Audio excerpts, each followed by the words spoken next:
Aspac Handball Club chez les dames et l'Éternel Flowers chez les messieurs, c'est le résultat final du championnat national de handball 2019.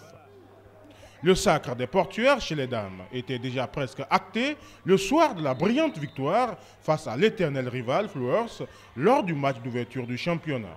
Le match de la dernière journée contre l'Entente Handball Club est une formalité pour les coéquipières de Tekle Aladé. Nous sommes restés solidaires d'abord parce que quand nous avons perdu le match contre Flowers la dernière fois, elles ont dit que nous avons perdu par manque de conditions physiques. Alors on a pris cela, on a travaillé la condition physique et je peux dire que c'est grâce à ça que nous avons aussi battu Flowers. Est-ce que tu es fatigué aussi Aspac? Qui, moi? Mais bien sûr, Aspac à vie. Aspac à vie, bien sûr. Un sans faute qui permet à Antoine Aladé d'offrir à l'association sportive du port autonome de Cotonou Handball Club son premier titre de champion du Bénin. Nous avons bien préparé l'équipe. En fait, ce résultat, c'est l'effet d'une bonne préparation. Nous nous sommes engagés pour avoir cette coupe-là et on l'a eu. Et je crois que désormais, on l'aura. Flowers, privé du doublé, n'a pas fait de détails devant la jeune formation des Buffles de Parakou. Malgré la grosse détermination des protégés de Roméo Dadjor, ils ne pourront contenir la furie bleue. Nous allons reprendre très vite le travail, on reprendre les entraînements et doubler encore les séances d'entraînement. Mais le problème que nous avions au nord, c'est que Buffle est pratiquement le seul club qui est en première division, donc on n'a pas de compétition. On ne vient que pour le play-off. Ça fait que très souvent on a du mal à affronter nos amis qui ici ont d'abord la phase zonale, ils jouent plusieurs matchs. Donc ça fait que ça nous pénalise beaucoup. Cora Abbas et ses partenaires un cran au-dessus de Saliou et des siens s'imposent sur le score sans appel de 32-20.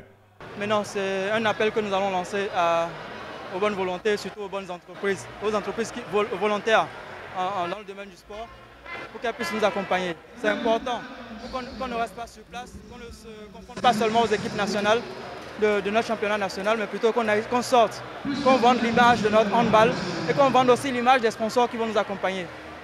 C'est ce que je vais souhaiter pour la saison à venir. Une belle affiche qui coïncide avec un événement heureux pour la famille du handball, le partenariat naissant entre la Caisse nationale de sécurité sociale et le handball.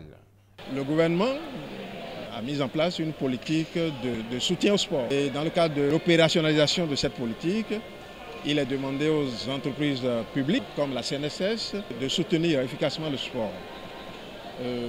Nous, à la CNSS, dans la mise en œuvre de cette politique, nous avons pensé, nous avons jeté notre dévolu, si on peut le dire, sur le handball. Bien entendu, nous ne fermons pas notre soutien, nous ne fermons pas la porte aux autres disciplines, mais nous avons pensé qu'il faut donner de la visibilité à cette discipline sportive. Le podium de la saison 2019 au handball se présente comme suit. Chez les dames, Aspac Handball Club est médaillé d'or, Flowers médaillé d'argent et Entente ferme la marche. Chez les hommes, Entente Handball Club occupe la 3e marche du podium, Buffle est 2e et Flowers occupe la 1re place. Là, je suis satisfait. Bien sûr, la technique du jeu, il nous reste beaucoup à faire, comme je le dis. On va toujours continuer à travailler. Et c'est en ça que j'approuve, j'apprécie le programme d'action du gouvernement, la formation des jeunes à la base. Le combat domestique terminé, les portuaires et Flowers ont en ligne de mire la Coupe des clubs champions 2020, une autre paire de manches.